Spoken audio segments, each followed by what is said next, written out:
So how did guys like Zig Ziglar and Tom Hopkins influence your growth into writing the book? Well, they were really the first people that they taught me how to be a professional salesperson. And again, it was through their books at first. Then I started buying their, and I'm dating myself here, but buying their audio cassette tape albums. I mean, that's a long time ago, right? Yeah, for Do any of sure. your listeners even know what an audio cassette tape album is, right? It's Yeah, like, yeah. So a few of them. I think our demographic's 5 years younger than me. I'm 40. I had a couple of audio yeah, they cassette don't know tapes of. that. Yeah, no, it's not. Like, what is that thing? That VHS tapes are these old Yeah, it's relics. one step above an 8-track tape, which was Yeah. when I was growing up, which is what we put into the And so yeah, I mean, I was listening to their tapes, uh, of course, read their books, started.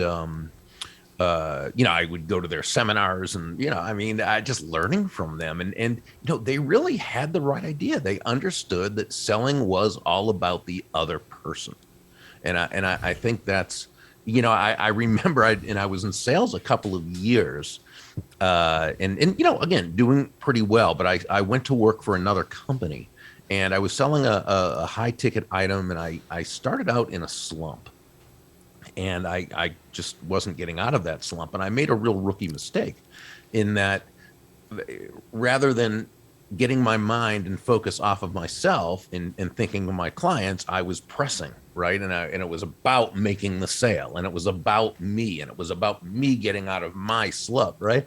And I was just digging myself deeper and deeper. And I came back to the office one day, and there was a guy there. He was an older guy. He wasn't in the sales department. I think he was an engineer or something. Real nice guy.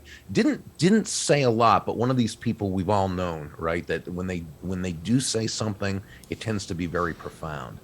And I think he saw me as sort of like Joe in the Go Giver. That young, up and coming, ambitious, aggressive, really on it, but very, very frustrated person, because my focus was just like Joe's in the story. My focus was on myself, not where it should be. And he took me aside and he said, Berg, he was a last name kind of guy. He said, Berg, can I give you some advice? And I said, "Yeah, absolutely, please do. I need it." And he said, if you want to make a lot of money in sales, he said, don't have making money as your target.